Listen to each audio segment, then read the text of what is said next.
నమస్తే. Sterling pump సమర్పించు నేల తల్లి కార్యక్రమానికి స్వాగతం. వ్యవసాయ మోటార్లకు వాడే ఆటోమేటిక్ స్టార్టర్లకు కాలం చెల్లిందా? రైతులకు నాణ్యమైన విద్యుత్ అందించాలంటే వీటిని పక్కన పెట్టాలా? రైతులు దగ్గరుండి ఆన్ ఆఫ్ చేసుకునే విధానానికి బాటలు వేయాలా అంటే అవునని అంటున్నారు తెలంగాణ విద్యుత్ శాఖ అధికారులు. ఆటోమేటిక్ స్టార్టర్ లేని విధానానికి శ్రీకారం చుట్టాలని భావిస్తున్నారు. దాన్ని ఈ రబీ నుంచే అమలు చేయాలని యోచిస్తున్నారు.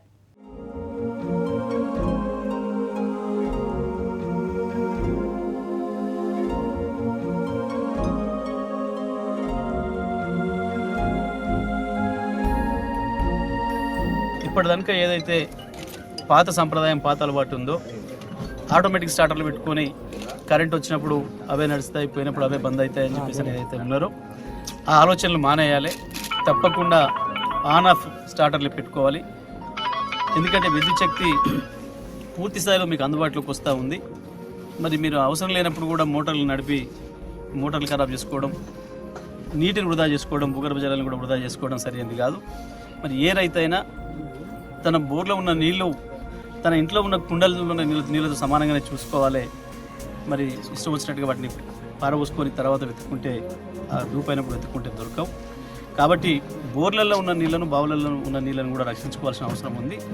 దాని కొరకైనా మీరు తప్పకుండా మీ ఆన్ ఆఫ్ స్టార్టర్లే పెట్టుకోవాలి. గతంలో విద్యుత్ శక్తి మనకు వచ్చిన ప్రారంభంలో ఏ పద్ధతుల్లో అయితే మనకు అవసరమైనప్పుడే బావి దగ్గరికి వెళ్ళి గంట 2 గంటల్లో మోటార్లు పెట్టుకొని నీళ్ళు వారించుకొని బంద్ చేసుకొని వచ్చినాము. మళ్ళీ అదే పద్ధతుల్లో తప్పకుండా మీ అందరూ కూడా స్టార్టర్లను పాత పద్ధతుల్లోనే పునరుద్ధరించుకోవాలి, ఆన్ ఆఫ్ స్టార్టర్లు పెట్టుకోవాలని చెప్పి కూడా ఈ సందర్భంగా రైతాంగానికి అందరూ కూడా విజ్ఞప్తి చేస్తూ ఉన్నా. ఇది తెలంగాణ రైతులకు విద్యుత్ శాఖ మంత్రి జగదీష్ రెడ్డి సూచన. తెలంగాణ ప్రభుత్వ ఆలోచన రైతులకు నాణ్యమైన విద్యుత్ అందించే క్రమంలో వివిధ స్థాయిలో కసరత్తు చేస్తోంది తెలంగాణ ప్రభుత్వం. ఈ క్రమంలో ఎక్కడెక్కడ ఎలాంటి సంస్కరణలు తీసుకురావాలనే విషయాలపై అధికారులు కసరత్తు చేస్తున్నారు. తెలంగాణ రైతులకు నాణ్యమైన విద్యుత్ అందించే క్రమంలో ఇతర రాష్ట్రాల నుంచి విద్యుత్ తీసుకువస్తున్న ప్రభుత్వం రైతుకు ఇబ్బందులు రాకుండా చూడాలని యోచిస్తోంది. ముఖ్యంగా ప్రకటించిన మేరకు పగటిపూట 9 గంటల విద్యుత్ అందించేందుకు ప్రయత్నిస్తోంది. ఇది సఫలమైన తర్వాత రానున్న రోజుల్లో 24 గంటలు విద్యుత్ అందించాలని లక్ష్యంగా పెట్టుకుంది.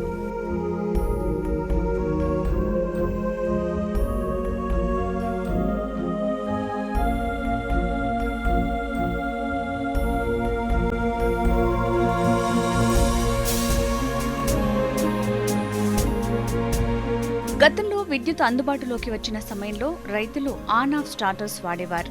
అయితే విద్యుత్ సరఫరాలో తరచూ అంతరాయం, దఫదఫాలుగా వాడటం మొదలుపెట్టారు. ఫలితంగా ఆటోమేటిక్ స్టార్టర్ల వినియోగం పెరిగింది. ప్రతి మోటారుకు ఆటోమేటిక్ స్టార్టర్ పెట్టడం రైతులకు అలవాటుగా మారింది.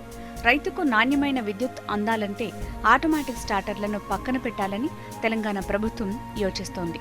దీనివల్ల ఉండే ప్రయోజనాలు వివరిస్తున్న అధికారులు రైతుల వద్ద ఉన్న ఆటోమేటిక్ స్టార్టర్లను సీజ్ చేస్తున్నారు.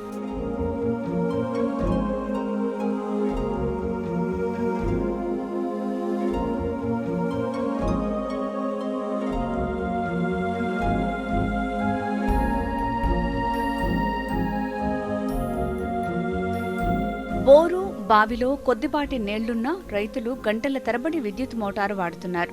ఫలితంగా ఎక్కువ మొత్తంలో విద్యుత్ వినియోగించబడుతుంది.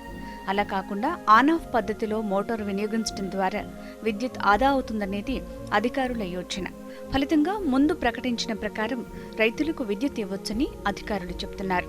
అన్నింటికీ మించి పగటిపూట ఒకే దఫా 9 గంటల విద్యుత్ ఇవ్వొచ్చని అంటున్నారు. ప్రస్తుతం పగటిపూట 6 గంటలు, రాత్రిపూట 3 గంటల కరెంటు అందిస్తున్నారు. పగటిపూటనే 9 గంటల కరెంటు ఇచ్చేందుకు అధికార యంత్రాంగం ప్లాన్ చేస్తోంది.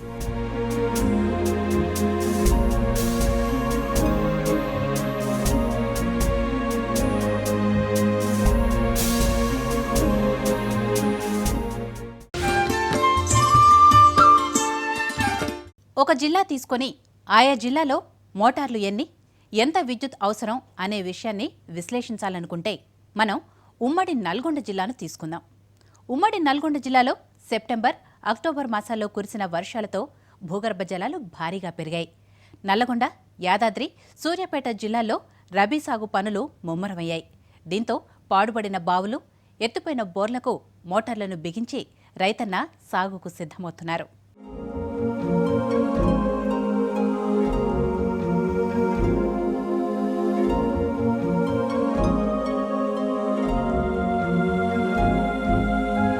ఉమ్మడి నల్లగొండ జిల్లాలో 2 ఏళ్లుగా తీవ్ర వర్షాభావ పరిస్థితులతో నానా ఆయకట్టు పరిధితో పాటు ఆయకట్టు పరిధిలోనూ విద్యుత్ మోటార్లకు పెద్దగా పని లేకుండా పోయింది. ఈ సీజన్లో కురిసిన వర్షాలతో భూగర్భ జలాలు పెరిగాయి. దీంతో మళ్లీ విద్యుత్ మోటార్లతో రైతన్నకు అవసరం ఏర్పడింది. భారీ ఎత్తున వ్యవసాయానికి మోటార్ల బిగింపు, పెద్ద బోర్ల తవ్వకాలు, బావుల్లో మోటార్ల ఏర్పాటుతో విద్యుత్కు భారీ డిమాండ్ పెరిగింది. దీంతో ట్రాన్స్ఫార్మర్పై లోడ్ పెరగడంతో విద్యుత్ మోటార్లకు ఇబ్బంది ఏర్పడుతుంది. చాలా చోట్ల మోటార్లు కాలిపోతున్నాయి. దీనివల్ల అన్నదాతలపై భారం పడుతోంది.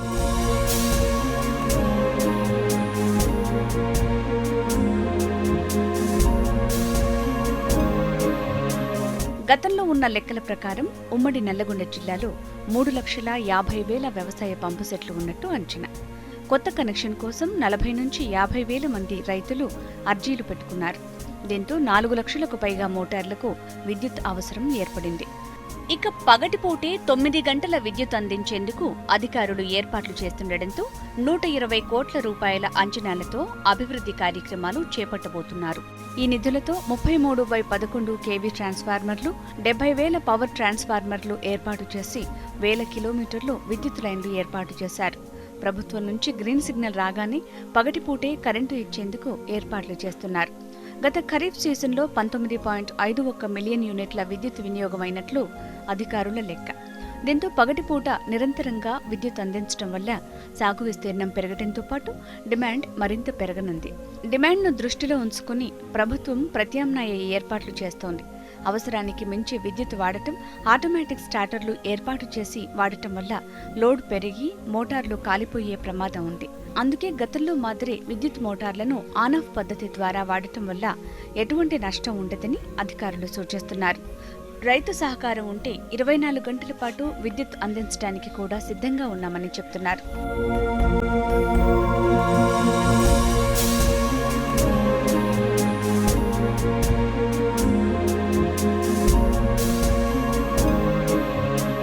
అయితే రైతుల వెర్షన్ మరోలా ఉంది. తమకు తాముగా ఏం చెయ్యలేవు, అధికారుల నిర్ణయం మేరకు సహకరించడానికి సిద్ధంగా ఉన్నామని చెప్తున్నారు. ప్రస్తుతం వస్తున్న విద్యుత్తో మోటార్లు ఎక్కువగా ఉన్న చోట ట్రాన్స్ఫార్మర్లపై లోడ్ పెరిగి ట్రాన్స్ఫార్మర్లు కాలిపోతున్నాయి. మరికొన్ని సందర్భాల్లో మోటార్లు కాలిపోతున్నాయి. డిమాండ్కు తగ్గట్లు ట్రాన్స్ఫార్మర్లు ఏర్పాటు చేస్తే కాలిపోయే అవకాశం లేదని రైతులు చెప్తున్నారు. 9 గంటల విద్యుత్ దఫదఫాలుగా 4-5 మార్లు రావటం వల్లే ఆటోమేటిక్ స్టార్టర్లు వాడుతున్నామని వివరిస్తున్నారు. ప్రభుత్వ ఆలోచన మేరకు నడుచుకోవటానికి తాము సిద్ధంగా ఉన్నా ఇచ్చే కరెంటంతా ఒకే దఫా ఇవ్వాలన్నది రైతు సూచన. తెలంగాణ ప్రభుత్వం 9 గంటల కరెంటు ఇవ్వడం మంచిగానే ఉన్నది, కానీ ఇప్పుడు ఉన్న ఫిల్మెంటర్లను తీసేసి ఆన్ ఆఫ్ మోటార్లు పెట్టుకోవాలంటే రైతుకు ఇబ్బంది అవుతుంది. రోజు రైతు కూలికి పోయి, రైతు కూలి కాబట్టి కూలికి పోయి ఎప్పుడో వస్తాడు, ఉదయం పోయి సాయంత్రానికి వస్తాడు. కరెంటు ఇప్పటికే ఎన్నోసార్లు పోయి వస్తుంది. రైతు మోటార్ దగ్గర కూర్చోవాలంటే రైతుకు వెళ్ళదు కాబట్టి, పూటకు వెళ్ళదు కాబట్టి ప్రత్యామ్నాయంగా రైతు మోటారు ఆటోమేటిక్ స్టార్టర్లు ఉంచాలని కోరుకుంటున్నాం. రైతు మోటార్ దగ్గర నైట్ పూట పోతే ఎప్పుడు ఏ ప్రమాదం జరుగుతుందో తెలియదు. కాబట్టి ట్రాన్స్ఫారాలు కూడా లేని దగ్గర ఎక్కువ తక్కువ మోటార్లు ఉన్న కాడ ట్రాన్స్ఫారాలు ఫిట్ చేయాలని 5-6 మోటార్లు ఉన్నాయి ఒక్కొక్క కాడ. దానికి ఓవర్లోడ్ ఉన్న కాడ ట్రాన్స్ఫారాలు ఫిట్ చేయాలి. వ్యవసాయ బావులకు ఆటోమేటిక్ కనెక్షన్ లేకుండా తీసేసి రైతులే కరెంట్ వచ్చినప్పుడు పోయి పెట్టుకోవాలనేటువంటి చర్య ఏదో ప్రభుత్వం చేయబోతుందనేది తెలిసింది. కాబట్టి అటువంటి చర్య ఏదైనా తీసుకుంటే ఇక రైతులు వ్యవసాయం చేసే అటువంటి పరిస్థితి ఉండదు. ఇక వేరే పనులకు వెళ్లకుండా ఇక పూర్తిగా మోటార్ దగ్గరనే కూర్చోవాల్సినటువంటి పరిస్థితి, గతంలో ఉన్న పరిస్థితి మళ్ళీ పునరావృతం అయ్యే అవకాశం ఉంది. అట్లా చేయడం వల్ల రైతులు ఇంకా వేరే పని చేసుకునేటువంటి పరిస్థితి ఉండదు. కాబట్టి ఇటువంటి చర్యని ఇది మానుకుంటే బాగుంటుంది. దానికే ప్రత్యామ్నాయంగా ఇంకా ట్రాన్స్ఫారాలను పెంచడము లేకపోతే ఇతరత్ర అవకాశాలను చూడాలి తప్ప ఇది రైతుకు కష్టమైనటువంటి పనిగా ఉంటుంది. వ్యవసాయం ఇంకా నిర్వీర్యం అయ్యేటువంటి పని ఉంటుంది. కాబట్టి దాన్ని విరమించుకోవాలని మేము కోరుతున్నాం. ఆన్ ఆఫ్ పద్ధతి వల్ల రైతు పొలం చుట్టే తిరగాల్సి వస్తుందని, గతంలో ఇటువంటి ఇబ్బందులు పడటం వల్లే ఆటోమేటిక్ స్టార్టర్స్ వాడుతున్నామని రైతులు చెబుతున్నారు. ఉన్న మోటార్లకు అనుగుణంగా విద్యుత్ సరఫరాలో అంతరాయం లేకుండా డిమాండ్ను సరఫరా చేస్తూ ట్రాన్స్ఫార్మర్స్ ఏర్పాటు చేస్తే రైతన్నకు ఉపయోగమంటున్నారు. 3 లేదా 4 రైతులు కలిసి 15-20 హార్స్ పవర్స్ గల ట్రాన్స్ఫార్మర్ను దృష్టిలో ఉంచుకుని వ్యవసాయ మోటార్లు బిగించి పంటలు సాగు చేస్తున్నారు. కొత్త మోటార్లు బిగిస్తున్న క్రమంలో లోడ్ పెరగడంతో సమస్య వస్తుందని, ఈ సమస్యను అధిగమించాలని రైతులు కోరుతున్నారు. ఏదైతే ఆటోమేటిక్ ఉందో దాన్ని తగిలించి కూర్చొని పోతే వచ్చినప్పుడు అదే పోసి అదే చేస్తేనే రైతుకు కొంచెం పనిభారం తగ్గింది. అటువంటిది ఇదేదో ఎప్పుడైతే పట్టుకుందో దాన్ని ఆ విధంగా నడిస్తే మాత్రం 24 గంటలు కరెంటు కానీ కూర్చోవలసినటువంటి పరిస్థితి ఏర్పడుతుంది. కాబట్టి అటువంటి ప్రతిపాదనను ప్రభుత్వం విరమించుకోవాలని, ఈ రైతుకు చాలా దుర్భరమైన పరిస్థితి ఏర్పడుతుంది. ఇటువంటి దాన్ని డ్రాప్ కావడం ప్రభుత్వం మంచి పని, లేకపోతే ఇబ్బంది అయ్యింది, రైతులు తట్టుకోలేని పరిస్థితి ఏర్పడుతుంది. దీనికి ఏదైనా ప్రత్యామ్నాయంగా ఏర్పాటు చేసి అక్కడ ఉన్న పరిస్థితిని చక్కదిద్దితే తప్ప ఈ ఆటోమేటిక్ను కట్ చేయడం ఇటువంటిది మాత్రం ప్రభుత్వం విరమించుకోవాలని చెప్తున్నాం. ఆటోమేటిక్ కరెంటు తీయకూడదు. దాని వల్ల కాకపోతే లోడు లేకుంటే లోడు ఒక తాసుపరాలని వేయాలి, కానీ బావుల కాడికి నైట్ పోయి మేము పెట్టుకోవాలంటే పెట్టుకోలేము. ఏదో పామే ఉంటుంది, తేలే ఉంటుంది, ఏదైనా ఒకటి ఉంటే ప్రాబ్లం అవుతుంది మాకు. ఇప్పటికే కొంత దిక్కులో జరిగింది, ఆ వ్యవహారం అయిపోయింది. మళ్ళీ ఇట్లాంటి పనులు చేయకుండా లోడు ఉన్న కన్నా లోడు 4 తాసుపరాలు వేసుకుంటూ ఒక తాసుపరం వేసుకున్నా ఆటోమేటిక్ మాత్రం తీసేయకూడదు. భూగర్భ జలాలు పెరగడంతో ఎక్కువ మంది రైతులు మోటార్లు బిగిస్తున్నారు. ఈ క్రమంలో రైతన్నల నుంచి వస్తున్న డిమాండ్ నేపథ్యంలో కొత్తగా కనెక్షన్లను పెద్ద ఎత్తున మంజూరు చేస్తున్నారు. విద్యుత్ వాడే విషయంలో ఆటోమేటిక్ పద్ధతులకు బదులు ఆన్ ఆఫ్ పద్ధతి అనుసరించడం వల్ల భూగర్భ జలాలను పద్ధతి ప్రకారం వాడుకోవడంతో పాటు సమస్య వచ్చినప్పుడు మోటార్లు, ట్రాన్స్ఫార్మర్లు కాలిపోకుండా ఉంటాయని అధికారులు సూచిస్తున్నారు. దీనివల్ల రైతులకు ప్రయోజనం చేకూరటంతో పాటు అధికారులపై ఒత్తిడి ఉండదని భావిస్తున్నారు. విద్యుత్ అధికారుల వాదన ఎలా ఉన్నా నాణ్యమైన విద్యుత్ సమయానుకూలంగా అందిస్తే రైతన్న విద్యుత్ ఏ పద్ధతిలోనైనా వాడటానికి సిద్ధంగా ఉన్నాడు.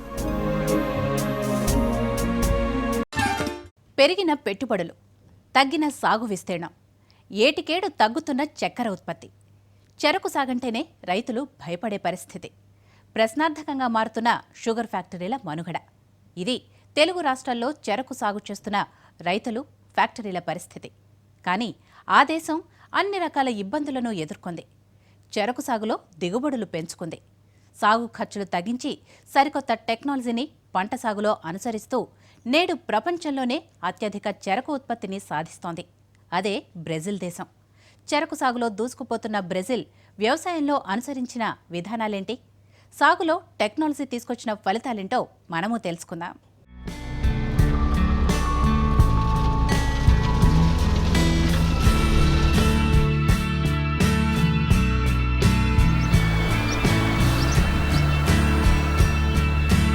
చెరకు ఒక గడ్డి జాతికి చెందిన తియ్యని కాండం గల మొక్క.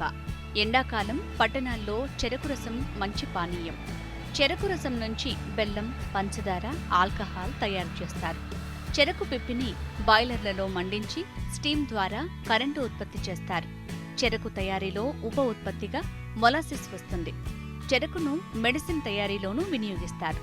ఈ లక్షణాలన్నీ చెరకు పంటకు ఉన్నాయి కాబట్టి బ్రెజిల్ దేశం ప్రపంచంలోనే అత్యధిక చెరకు ఉత్పత్తి చేస్తోంది. 1532 నుంచి చెరకు బ్రెజిలియన్ ముఖ్య ఆర్థిక వనరుగా ఉంది.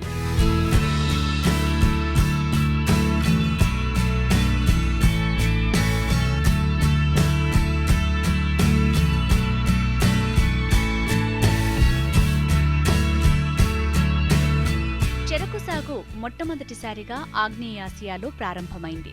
అక్కడి నుంచి బ్రెజిల్, పోర్చుగల్ వలస రాజ్యంగా ఉన్న సమయంలో 5 శతాబ్దాల క్రితం బ్రెజిల్కు పరిచయమైంది. అప్పట్లో చెరకు, బంగారం రెండింటికి ఒకే విలువ ఉండేది. దీంతో పోర్చుగీస్ సొంతంగా చెరకు ఉత్పత్తి చేయాలని ప్రత్యేకంగా చెరకు ప్లాంట్లను ఏర్పాటు చేసింది. అలా 1532లో చెరకు మొక్క ఇక్కడికి చేరింది.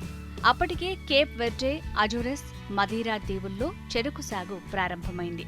అలా 17వ సెంచరీలో చక్కెర ఉత్పత్తి చేసే అతిపెద్ద దేశంగా బ్రెజిల్ ఎదిగింది.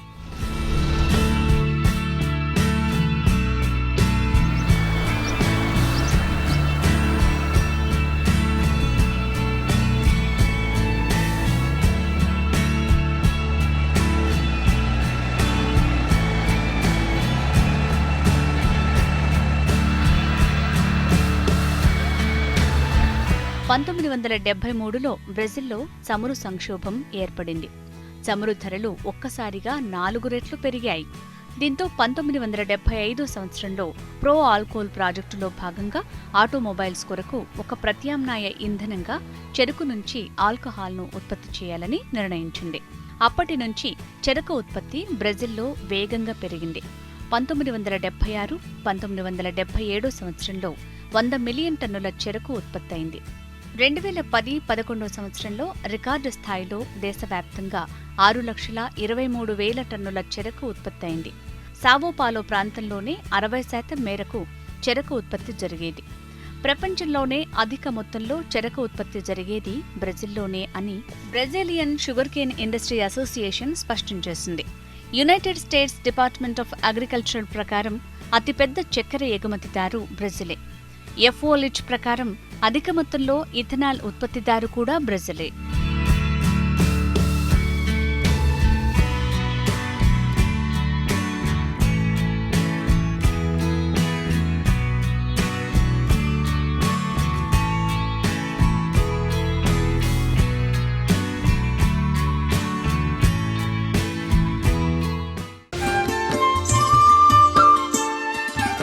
బ్రెజిల్ ఇంత పెద్ద మొత్తంలో చెరకు ఉత్పత్తి సాధించిందంటే కారణం అక్కడి రైతులు అనుసరించిన వ్యవసాయ విధానాలే అని చెప్పాలి.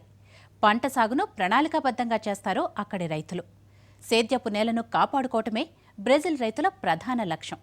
అందుకోసం సాంకేతిక పరిజ్ఞానాన్ని వినియోగిస్తున్నారు. తక్కువ మొత్తంలో నీటి వినియోగం, కెమికల్ ఎరువులను దూరం పెట్టడం, భూమిలో పోషక విలువలను పెంపొందించడం ఇదే వారికి తెలిసిన సాగు మంత్ర.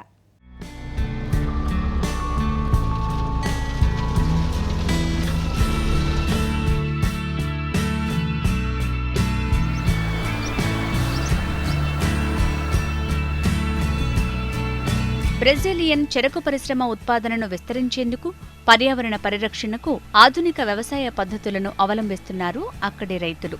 చెరకు పండించే నేలల్లో మట్టి నష్టం తక్కువ స్థాయిలో ఉంటుంది. అందుకే కొన్ని వ్యవసాయ మెళకువలతో బ్రెజిలియన్ ఇండస్ట్రీ హెక్టారుకు 85 టన్నుల చెరకు ఉత్పత్తి సాధిస్తోంది. సాధారణంగా భారతదేశంలో ప్రతి పంటకు నేలను దున్నటం సహజం.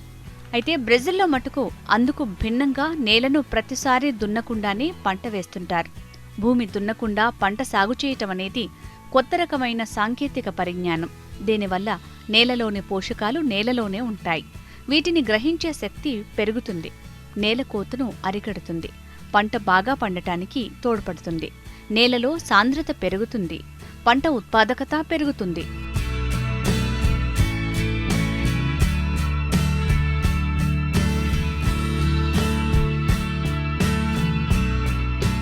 ఒక నేలలో చెరకు మాత్రమే పండించకుండా అదే నేలలో సీజన్ని బట్టి పంట మార్పిడి చేస్తుంటారు అక్కడి రైతులు.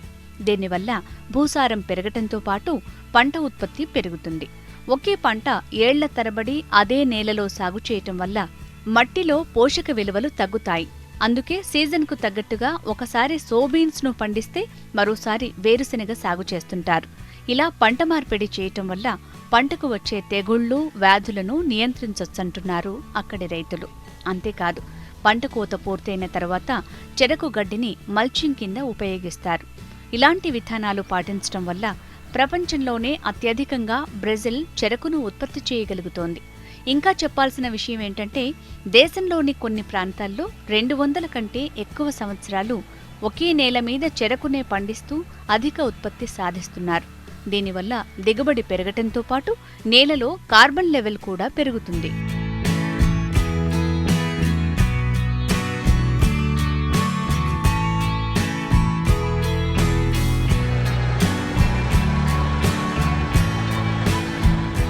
చెరకు సాగుకు నీరు ఎక్కువ మొత్తంలో అవసరమవుతుంది. అందుకే అక్కడ పరిశ్రమల నుంచి వచ్చిన వృధా నీటిని శుద్ధి చేసి పంటకు వినియోగిస్తుంటారు.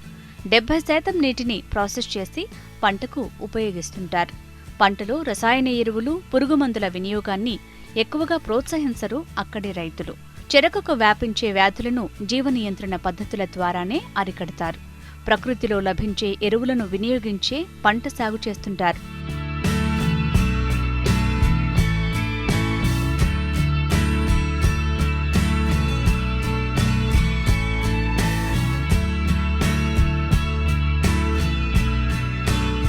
చెరకు సాగులో బ్రెజిల్ అనుసరిస్తున్న విధానాల వల్ల రైతులు పెట్టుబడి ఖర్చులు తగ్గించుకుని మంచి ఆదాయం పొందుతున్నారు.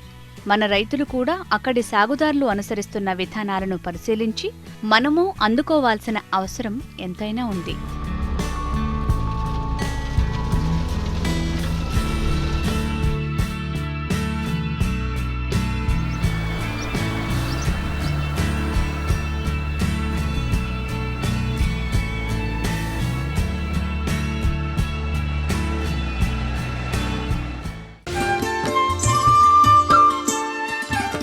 ఇది ఇవాల్టి స్టెర్లింగ్ పంప్ సమర్పించు నేల తల్లి కార్యక్రమం. నమస్తే.